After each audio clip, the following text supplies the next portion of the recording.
সুপ্রিয় দর্শক, আসসালামু আলাইকুম। দেশ এবং দেশের বাইরে যে যেখানে আছেন, আশা করি সবাই ভালো আছেন।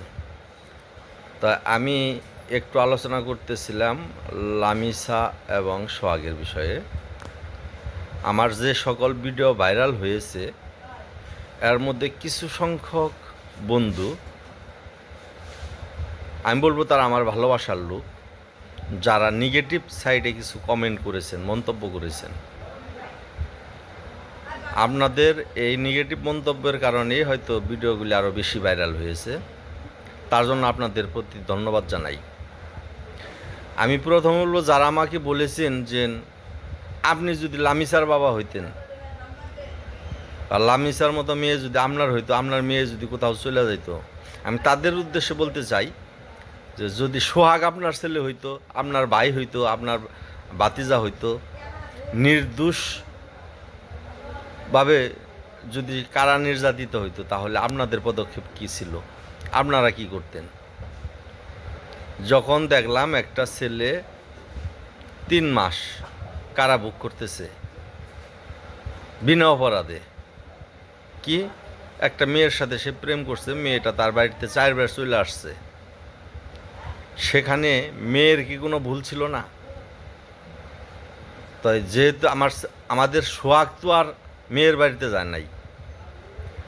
এখন লামিসা সোহাগকে ভালোবাসে, 1 বার 2 বার 3 বার আসছে, তারা বিবাহিত ছিল, তারা একটা স্বামী স্ত্রী যা করার দরকার সব করেছে। এটা নিয়ে যারা প্রশ্ন, তাদের রুচির দিকে আমি একটু চিন্তা ভাবনা করি, যেন আপনাদের রুচিটাই বা কেমন। আমি আপনাদের নিকট প্রশ্ন রাখলাম যে সোহাগ যদি আপনাদের ছেলে হইতো, বা নিকটাত্মীয় হইতো, গ্রামবাসী হইতো, প্রতিবেশী হইতো, তাহলে আপনারা কি পদক্ষেপ নিতেন? কি এই সোহাগ পচে যাবে জেলখানায়? তাহলে আপনি প্রতিবেশী হিসাবে সুখী হইতেন, খুশি হইতেন? না, আমি তা হইতে পারি নাই। আমি দেখলাম যেহেতু তারা প্রেম করেছে, সমান দোষী, সোহাগ একা জেল খেটে পড়ছে, আমি তার জন্য তার পাশে একটু দাঁড়ানোর চেষ্টা করলাম সত্যের পক্ষে।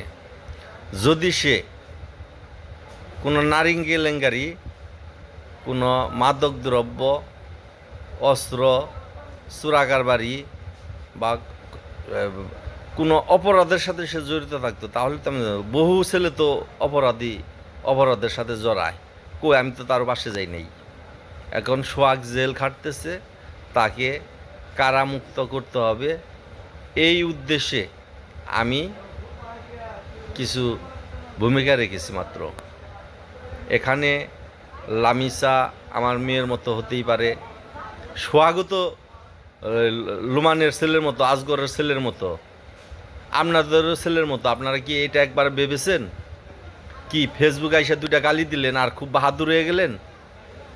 কারো সস্যের সামনে এসে 2টা কথা বলেন, ওই গালি তো আমিও দিতে পারি, কিন্তু আমার বাবা মা ওইভাবে আমাকে সৃষ্টি করে নাই। যে গালি দিয়েছেন, যে নেগেটিভ মন্তব্য করেছেন, তার জ্ঞানের পরিচয় দিয়েছেন, যে গালি দিয়েছেন তার বংশের পরিচয় দিয়েছেন, আমার এখানে যায় আসে না। তাই আশা করি সবাই সত্যের পক্ষে থাকবেন, ওই হুতাশে চলবেন না। আর ওই যে চশমালা এক ভাইজান আইসে ওই লামিসার সোহাগের বিরুদ্ধে যে ইটা বানাইতেছেন, আপনারা সবাই দেখছেন ভাইরাল হওয়ার জন্য। সবাই যখন সোহাগের পক্ষে, সবাই যখন সোহাগের মুক্তি চাচ্ছে, সে আইসে না কি এবারে বড় লোকের মেয়ারে সে বাগায় নিছে। এরকম বড় লোক আর বাংলাদেশে নাই। বড় লোকের এরকম কোনো মেয়ে কি এরকম গরিব ছেলের কাছে আর বিয়ে হয় নাই? তো আপনাদের এত মায়া কান্না যে নইল সোহাগ গরিব হইয়া এই বড় লোকের মেয়ে বিয়ে করছে, সোহাগের সব দোষ হয়ে গেছে গা। কেন এত দূর করাইলো? লামিসা কেন আসলো 3 বার 4 বার? আপনারা উত্তর দিন।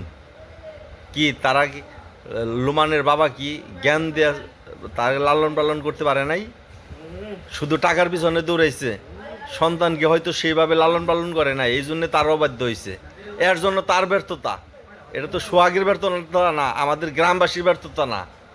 যদি কোনো ব্যর্থতা থেকেই থাকে সেটা ওই লুমানকে বহন করতে হবে, লামিসার বাবাকে বহন করতে হবে।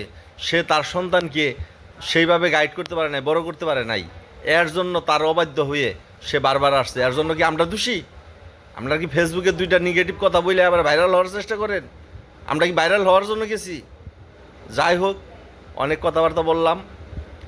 সামনে অবশ্যই ওই জ্ঞান দিয়ে বিবেচনা করে 2-4টা মন্তব্য করবেন। ধন্যবাদ সবাইকে।